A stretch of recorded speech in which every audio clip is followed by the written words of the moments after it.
Ça marche.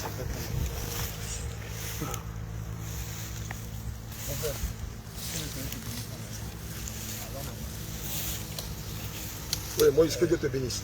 Voilà, on vient de sortir des mangroves de Guiglo. Là, vous pouvez le constater. Le pont est juste en face de nous. Et comme je le disais hier, pendant qu'on était en train de prendre le témoignage de Lazare, de l'autre côté, nous avons vu qu'il y avait un hôtel dédié à Mami Wata. Et donc ce matin, le Seigneur nous a mis à cœur d'aller détruire cet hôtel-là. Et donc, chemin faisant, Moïse nous a expliqué quelque chose. Alléluia. Amen. Et on est tombé sous le choc. C'est vrai qu'on entend ça souvent dans des fables, dans des légendes. On entend ça souvent dans des histoires. Mais je voudrais que lui-même te partage ce témoignage. Bien aimé, la Bible dit qu'au témoignage de deux ou de trois, c'est la vérité. Alléluia. Amen. Il n'est pas le seul à le dire. Puisqu'il y a d'autres légendes, d'autres histoires qui tournent tout autour de ce... c'est quoi? C'est le fleuve Nzo. C'est ça, non? Hier, quand on passait, j'avais le nom. Le fleuve Nzo. On appelle ça aussi Cana. Cana. Cana, non? C'est Nzo qui est... Nzo, hein? D'accord. D'accord. Donc, nous sommes juste là, devant vous, vous avez le fleuve Nzo. Et il se dit beaucoup de choses sur ce fleuve-là. Amen. Et donc, il va nous expliquer deux témoignages. Le premier, celle du couple dont tu nous as parlé, et puis le second, celle de la jeune fille. Donc, tu vas te présenter à nos bien-aimés. Voilà, nous sommes à l'émission de l'Égypte à Cana. Voilà. Donc, on va permettre à l'homme de Dieu de donner les détails de ce qu'il sait de cette ville-là. Que le Seigneur vous bénisse. Shalom, shalom, peuple de Dieu. Shalom, shalom, peuple de Dieu. Que le Seigneur nous bénisse. Amen. Il faut dire que j'ai grandi dans la ville de Guiglo. Oui. Voilà. Donc, selon l'histoire de cette fleuve-là, quand nous étions petits, on a entendu l'histoire et vraiment, il faut dire que j'ai retenu l'histoire jusqu'à présent. Bon, selon les habitants de cette ville-là, voilà, Guiglo, on dit qu'il y a une couple qui... Il y a un couple, voilà, un homme et sa femme. Voilà, un homme et sa femme qui se sont mis nus, qui ont traversé la ville et sont venus rentrer dans cette fleuve-là. Et jusqu'à présent, depuis qu'ils sont rentrés dans cette fleuve, jusqu'à présent, on ne les a pas encore vus. Jusqu'à présent. Ah, donc il y a un couple qui a quitté la ville. Voilà. Qui se déshabille devant tout le monde. Oui, oui. Et ce couple est venu se jeter dans le fleuve Nzo. Traverser la ville, venir rentrer dans le fleuve. Donc ça fait au moins une vingtaine d'années, c'est ça? Oui, oui. Et on n'a pas su les raisons pour lesquelles, à la limite, c'était un peu comme un suicide. Voilà. On n'a même pas su vraiment les raisons pour lesquelles ils se sont jetés dans le fleuve. Voilà. Et depuis lors, quelles sont les mesures que les habitants, la chefferie, les autorités de Guiglo ont pris contre cet incident? Bon, en fait, ils n'ont pas... Il n'y a pas eu de mesures? Il n'y a pas eu de mesures. Mais si, tu nous disais tout à l'heure que depuis lors, il y a quelque chose, il y a des mesures qui ont été prises. Les mesures qui ont été prises pour les habitants, ils ont décidé de ne plus manger, comment dirais, les poissons de ce fleuve-là. Voilà. De ce fleuve-là. Voilà, parce que ceux qui sont rentrés... Versé pendant le témoignage, pendant la prise du témoignage de notre bien-aimé Lazare, je crois que l'un d'entre nous a vu de gros poissons qui jouaient dans l'eau. Et il a été choqué par la taille des poissons. Et puis on a rigolé en disant, bon, sûrement demain on va venir en pêcher. Ah, mais en fait, ils sont gros parce qu'ils ne sont pas mangés. C'est ça. Voilà. Bon. Bien aimé, voilà ce qu'on vient d'entendre. Depuis 20 ans, un couple s'est déshabillé depuis le centre-ville et est venu se jeter dans le fleuve Nzo. Et depuis lors, les autorités de la ville, quand je parle des autorités, ce n'est pas les autorités administratives, ce sont les autorités, on va dire, rurales. Sûrement la chefferie, la notabilité qui ont pris cette mesure qu'à partir de maintenant, à partir de la période où c'est arrivé, plus personne n'allait manger des poissons de cette eau-là. D'accord. On va lire les Écritures. Amen. Ça veut dire quoi? Ça veut dire qu'au jour d'aujourd'hui, nous savons qu'il y a des milliers de personnes qui meurent par an dans la mer. Et donc, si nos autorités aussi doivent suivre la même mesure que les autorités d'ici, ça veut dire qu'on ne mangera plus de poissons. Est-ce que vous comprenez quelque chose? Allons-y. Matthieu chapitre 15, oui. Le verset 19. Car c'est du cœur que viennent les mauvaises pensées. Oui. Non. Vas-y. Hein. Les meurtres. Oui. les adultères. Non, je veux que tu remontes un peu. 17, 18, 19. Matthieu chapitre 15, Oui. à partir du verset 17. Ne comprenez-vous pas que tout ce qui entre dans la bouche Oui. va dans le ventre, Voilà ce que le Seigneur Jésus déclare. Mais c'est lui qui est en train de lire. puis est jeté dans les lieux secrets. Mais ce qui sort de la bouche vient du cœur. Alléluia. Et c'est ce qui suit l'homme. Clair. Car c'est du cœur que viennent les mauvaises pensées, les meurtres, les adultères, les impudicités, les vols, les faux témoignages, les calomnies. Voilà les choses qui suivent l'homme. Mais manger sans être lavé les mains, cela ne suit point l'homme. Alléluia. Je pense que Amen. le passage de Matthieu 15, verset 17 à 19 est clair. Hein. Mais bien aimés, habitants de Guiglo, est-ce que vous connaissez le contexte dans lequel les autres poissons qui viennent dans les autres villes arrivent ici? Est-ce que vous savez ce qui se trouve dans l'eau où les poissons sont pêchés arrivent jusque sur vos marchés? Mais je vais te choquer. Tu ne sais pas que les poissons mangent des excréments humains? Ah, frère, tu ne savais pas ça? D'accord, bonne arrivée. Oui, mais les poissons se nourrissent d'excréments humains. Mais à cette allure, je pense que le peuple de Guiglo ne mangera plus de poissons. Ni à Abidjan, ni en Côte d'Ivoire, ni sur toute la surface de la terre. Puisque les poissons se nourrissent d'excréments humains. Alléluia. Je pense qu'il faut être sage. Je pense que cette restriction ne concerne pas les enfants de Dieu. C'est dommage qu'on n'a pas de canne. Sinon, frère, je ne vais pas te mentir, on allait pêcher ces gros poissons et faire une pépère soupe ou bien du braisé. Et puis en manger.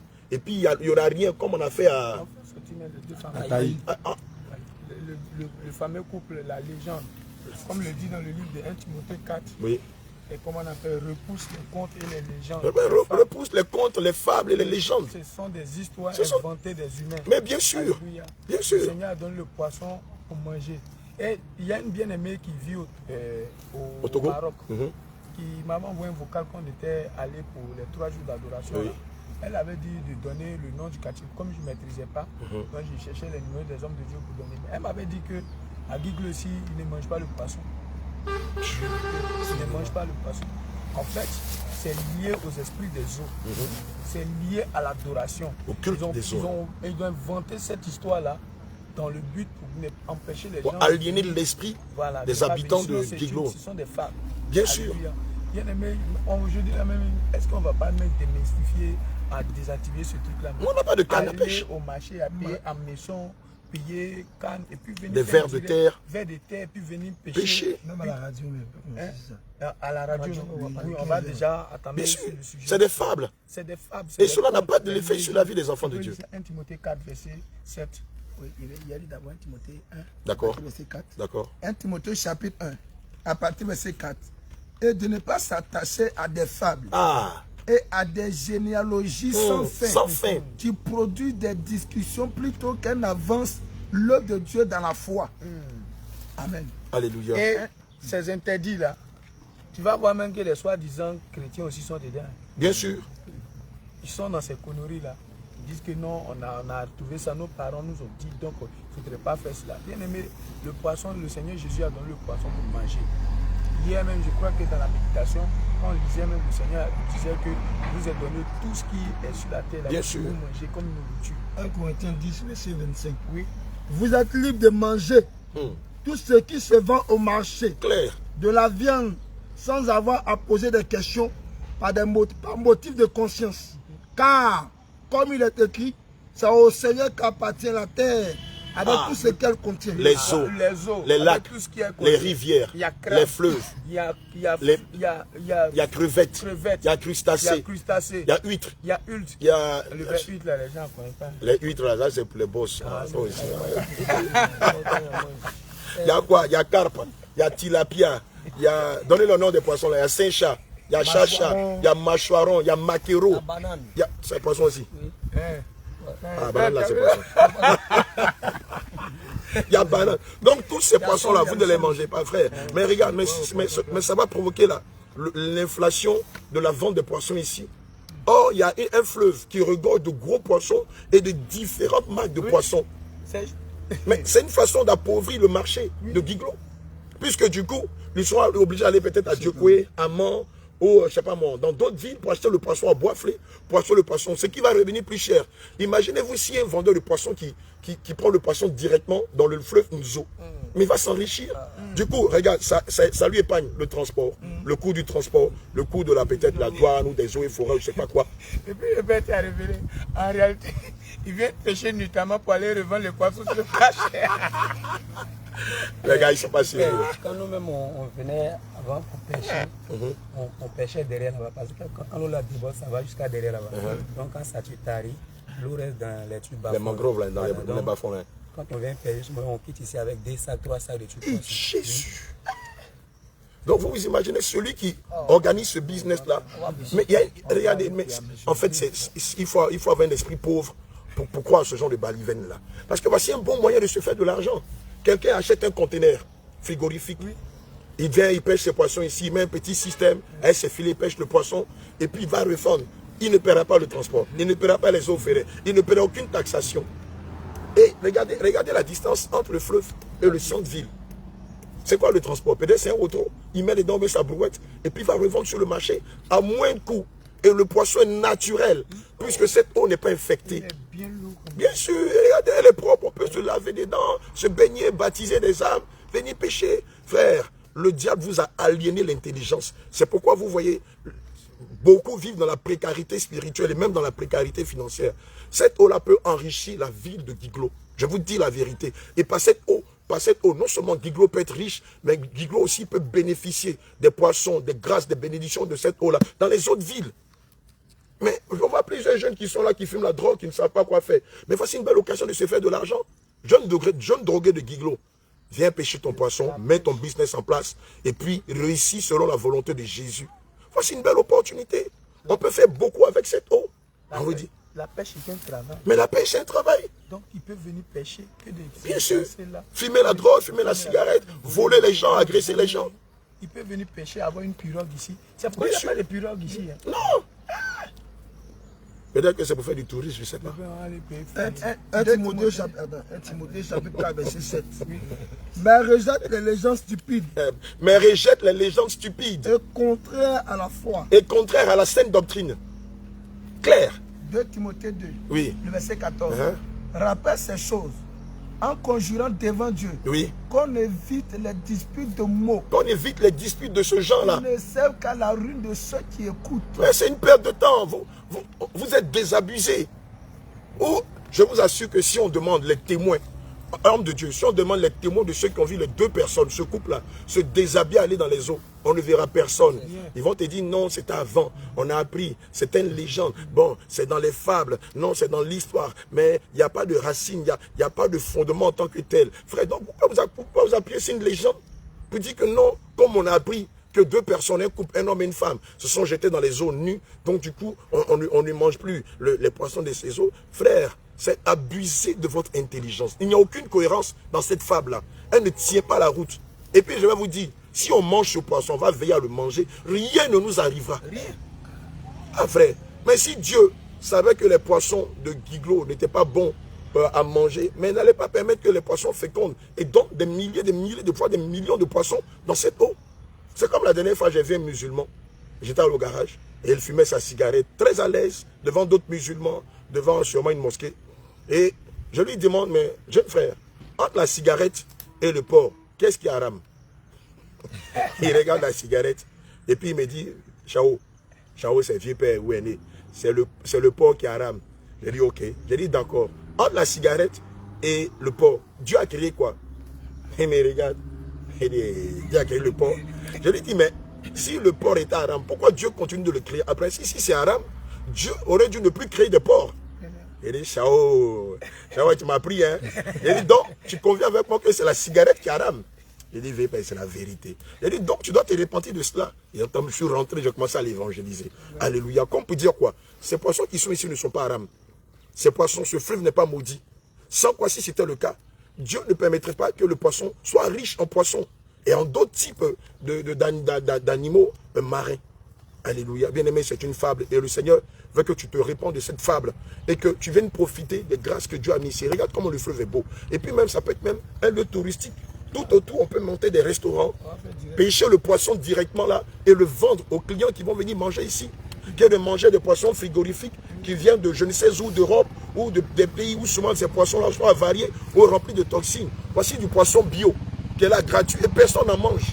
Parce qu'il y a un totem, il y a une fable, il y a un conte, il y a une légende qui dit oui que 2 personnes se sont dénudées, sont venues se jeter dans ces eaux. Frère, c'est du mensonge, répands-toi. Si j'habitais ici, j'allais en faire un business. Et j'allais m'enrichir par ce business. Parce que voilà, c'est voici un moyen de se faire de l'argent sans transpirer. La ville est là, le fleuve est là, juste à côté. Frère, réveillez-vous. Satan n'arrête pas de vous tromper. Alléluia. Sûrement les hommes de Dieu veulent ajouter quelque chose. Ils disent que encore qu'on ne pile pas, c'est cette affaire-là. Après 18 heures. Ça, je n'ai pas entendu ça. Ah, ça, c'est dans beaucoup de villages. Hein. Vous n'êtes pas avec nous, ça. L'autre que j'avais oublié là. Il y avait une fille à Guiglou ici il y a très longtemps. Sûrement, bon, je la voyais. Elle a plusieurs couleurs. Sa peau, comme, oui. Sa peau, elle a plusieurs couleurs. C'est comme brûlure façon comme ça. Mais quand tu la regardes, elle ressemble, comment dirais à un poisson. J'ai déjà vu ce genre de personne. Un poisson courant, voilà. Donc, selon l'histoire, quand je la voyais, je me dis, mais pourquoi elle est comme ça? Elle a un teint comme ça. Voilà. Elle m'a dit que selon l'histoire, j'ai entendu que non, sa maman allait la chercher au bord de cette rivière-là. Voilà. Donc, comme quand l'enfant est né, c'est comme ça, l'enfant est né directement. Maintenant, elle aussi, l'enfant qu'elle met au monde, les enfants qui sortent de là prennent la même morphologie qu'elle a. Jusqu'à présent, elle est encore là. Tu vois, souvent, c'est ses enfants aussi dans le quartier, dans la ville de Guiglou et tout ça. Alléluia. Au fait, non, c'est qu'on comprend. Le village, ils ont tissé une alliance avec l'esprit des eaux. Voilà. C'est ce que je m'apprête à dire. Alléluia. On voit dans des familles, par exemple, chez nous, en pays à Caen, vous avez des familles, des tribus qui portent des noms qui sont liés au monde des eaux. On a par exemple la famille Nzoué, la famille Edjoué, la famille Nzi. Amen. Qui sont des noms qui sont tirés du monde des eaux ou du monde des poissons. Alléluia. Hein, pardon? La famille Komoé, la famille Tanoé. Alléluia. Dont l'origine vient depuis la nuit des temps. Et ces personnes-là viennent du monde des eaux. C'est-à-dire quoi? C'est-à-dire qu'il y a eu une alliance entre eux et le monde des eaux. Amen. On le sait, pour beaucoup de couples qui n'ont pas d'enfants, ils vont aller voir un féticheur, un marabout, un agent de Satan, alléluia, et pactiser avec cette personne. Et cette personne, comme on l'a vu tout à l'heure devant l'hôtel de Jézabel, l'hôtel de Reine des Côtes, qui va, elle dit, bon, venez, moi je vais vous faire un rituel. Et l'esprit des eaux avec lequel il travaille va vous donner un enfant. Mais voici les totems. Les mardis et les vendredis, la personne ne doit pas avoir des rapports sexuels. Les mercredis, la personne doit s'habiller en blanc. Une fois dans l'année, la personne doit venir faire des sacrifices humains. Et la personne ne doit jamais aller vers le Dieu des chrétiens, de peur qu'on le nous arrache. Alléluia. Bien aimé, est-ce que cette façon de dire les choses a une traçabilité dans les Écritures? Oui. Moab et Ammon, filles de Lot, ont eu des rapports incestueux avec Lot. Et d'eux sont nés les Moabites et les Ammonites. Alléluia. Que Dieu avait maudit de la première génération jusqu'à la fin des temps. Mais on le voit dans le livre d'Esther que l'Éternel, en ce qui concerne Ruth, la Moabite, en fait une exclusion, lui donne de rentrer dans la grâce éternelle, dans le pavis céleste par Naomi, alléluia, et par Boaz. Bien entendu, ce monde-là existe, ces réalités-là existent, ces vécus-là existent, j'en suis témoin, oculaire et auriculaire. Amen. Mais je veux dire à ces personnes qui sont nées par les alliances des eaux, que Christ, Jésus-Christ, est capable de leur pardonner leurs péchés et de retirer l'esprit des eaux d'eux et de faire d'eux des serviteurs et des servants de Dieu. Des personnes appelées à servir Dieu et à vivre éternellement en étant assis à la table du festin des noces avec Jésus-Christ. Alléluia. Mais il faut que ces personnes-là acceptent réellement le Seigneur Jésus. Oui, ce monde existe. Beaucoup de couples n'arrivant pas à avoir des enfants vont pratiquer avec le monde des eaux, avec le monde des montagnes, avec le monde des forêts, avec le monde du soleil et de la lune pour avoir des enfants. Alléluia. N'oublions pas que l'Égypte était un pays, selon l'Antiquité, qui venait du monde des eaux. Alléluia. Amen. Et on se rappelle que lors de la naissance de Moïse, la femme de Pharaon va lui donner le nom de Moïse qui veut dire sorti des eaux ou tiré des eaux. Et donc, à la vérité, ces faits-là sont tangibles. C'est vrai, ça existe. Amen. Mais je vais ici m'adresser à ces couples qui sont mariés depuis un certain nombre d'années et qui n'ont pas d'enfants, que Jésus est capable de leur donner des enfants. Au nom de On peut lire 1 Samuel 2, verset 5. Amen. Jésus est capable de leur donner des enfants. Et ces enfants-là ne seront pas un fardeau pour eux, de l'amertume pour eux. Parce qu'à la vérité, les couples qui vont baptiser avec le monde des eaux pour avoir des enfants, cet enfant est un criminel, c'est un voleur, c'est un entremetteur, une entremetteuse. Ces enfants-là sont les pires criminels qu'on connaît. Ces enfants-là sont des dealers. Ces enfants-là leur donnent des chagrins, de l'amertume, du regret. C'est des enfants qui sont, comme on le dit à l'Ivoirien, qui sont toshi. Parce que ces enfants ne viennent pas de Dieu. Et donc ces enfants-là donnent du chagrin, de la douleur à leurs parents. C'est ces enfants-là que vous voyez être des leaders dans la pègre, être des prostituées, être des proxénètes. Ce sont ces enfants-là que vous voyez faire des choses incroyables que quelqu'un de normal, quelqu'un qui est né de façon normale ne peut pas faire. Ce sont ces enfants-là qui sont souvent de véritables talents dans le showbiz, dans les milieux sportifs et dans beaucoup de domaines. Ce sont ces enfants-là souvent même qui sont des acteurs, de grands acteurs de cinéma. Ce sont ces enfants-là qui viennent du monde extraterrestre. Frère, ce genre d'enfants, Jésus ne veut pas que tu ailles les chercher. Ils ont un corps physique, mais l'esprit qui les habite n'est pas impulsé par l'esprit de Dieu, mais ce sont des démons qui viennent du règne des eaux. Alléluia. Et donc si tu t'apprêtais à aller baptiser avec le monde des eaux, nécessaire que pour avoir un enfant, je t'appelle à la retenue, à la repentance.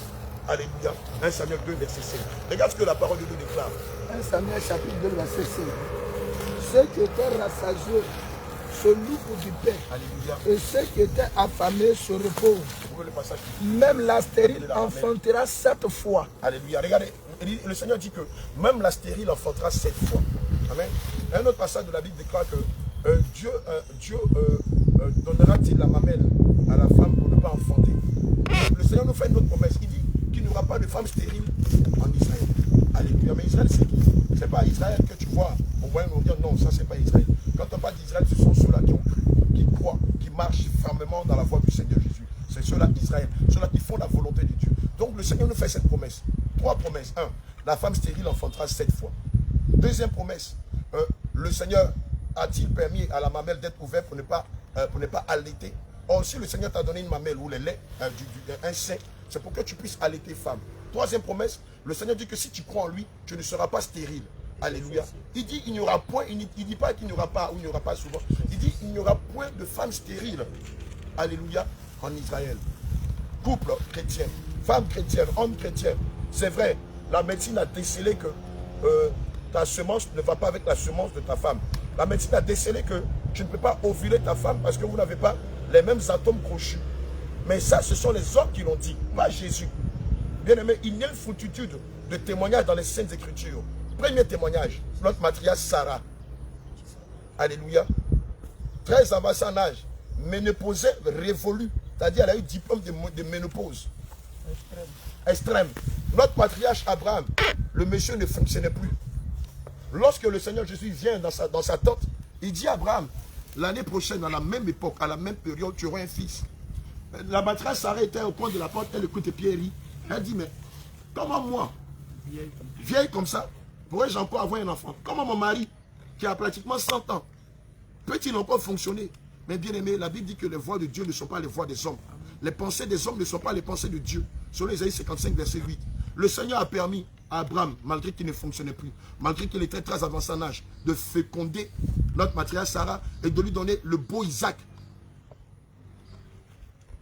Mais si le Seigneur l'a fait pour des personnes qui étaient avancées en âge, n'est-il pas capable de le faire pour toi? Amen. Vous allez lire les 2% des Écritures là. Vous les avez trouvés. Oui. Dieu n'a jamais dit dans les Écritures qu'il y aura des personnes monoposées ou des personnes opposées où ils ne peuvent pas avoir le même sang pour avoir d'enfants. Le Seigneur a dit soyez féconds clair et multipliez-vous. Amen. Assujettissez la terre. C'est tout ce que le Seigneur a dit. Amen. C'est une promesse. Ça fait 4 promesses. Allons-y, man of God. Ésaïe 66, verset 9. Verset 9. Oui. Si je mets une grossesse, une femme, pardon. Oui. Si je mets une femme jusqu'au terme de sa grossesse, oui. Demande le Seigneur, vais-je empêcher l'enfant de naître? Clair. Si moi qui prépare une naissance, déclare ton Dieu, ce n'est pas pour la rendre impossible. Clair. Vous qui aimez Jérusalem, réjouissez-vous avec elle. Alléluia. Enthousiasmez pour elle. Vous tous qui avez pris le deuil à cause de son malheur. Amen. Partagez maintenant avec elle une joie débordante. Ainsi, vous vous rassasierez des consolations qu'elle vous donne comme des nourrissons allaités par les mères. Luc 1, verset 30 à 31. Alléluia. Vas-y, rends de Dieu. Isaïe 55, verset 8. Oui, écoute bien cette portion des Écritures. Car mes pensées ne sont pas vos pensées. Oui. Et vos voix ne sont pas mes voix. Frère, ce sont les médecins qui ont dit que tu ne peux pas féconder ta femme. Ce sont les médecins qui ont dit que ta semence n'a pas assez de capacité de féconder ta femme. Est-ce que c'est le Seigneur qui l'a déclaré? Jamais. Allons-y. Luc 1, verset regardez la 30 à plus belle 31. manière dont Marie a fécondé Jésus. A mis au monde Jésus, pardon. L'ange lui dit alors, Oui.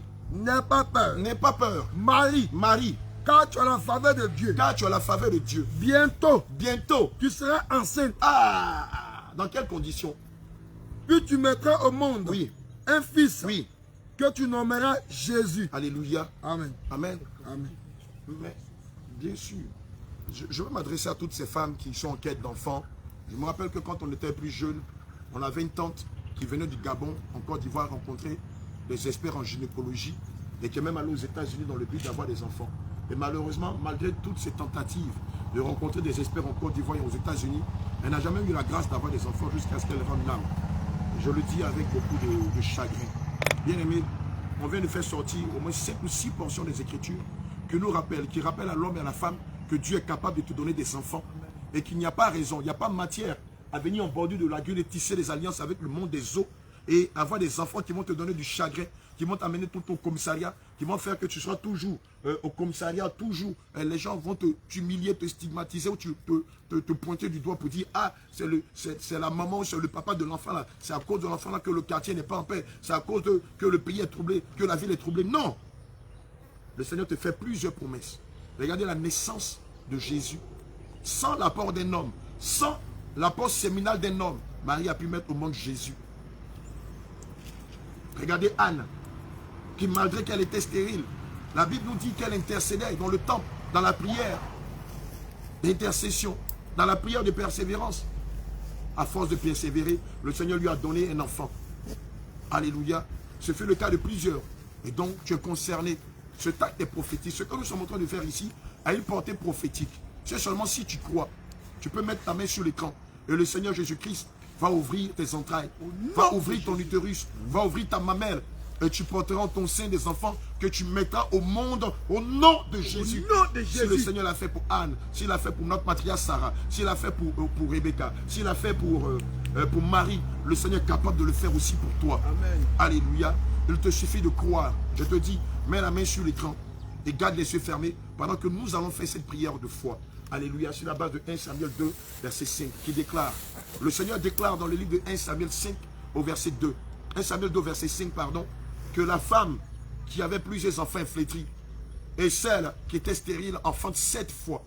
Je prophétise sur ta vie qu'à l'instant même où tu poses ce acte de foi, par la prophétie, le Seigneur Jésus remplit ton carquois. Au nom de Jésus. Le Seigneur ouvre tes entrailles et au te nom donne de d'être Jésus. une mère féconde. nom Le de Seigneur Jésus. ouvre tes entrailles et te donne d'être un père fécond. Au nom de Le Jésus. Seigneur ouvre tes entrailles et te donne d'être une mère féconde. Au nom de Un Jésus. père fécond. Au nom Une de mère Jésus. féconde. Au nom de Un Jésus. père fécond. Au nom de Jésus. Le Seigneur fait trembler la terre, fait trembler les eaux, fait trembler le ciel et arrache entre les mains de l'ennemi tout ce qui t'appartenait. Non de Jésus. Le Seigneur Jésus remplit ton carquois de fils et de filles, Non de Jésus. de serviteurs, de servantes, Au nom de d'hommes de Dieu, de femmes de Dieu, Au nom de Jésus. d'apôtres, de docteurs, de Jésus. d'évangélistes et de pasteurs, Au nom de de Jésus. prophètes et d'intercesseuses, Au nom de Jésus. de visionnaires et de personnes remplies de dons et de talents Au nom de Jésus. qui feront ta fierté et qui feront l'honneur du Seigneur Jésus.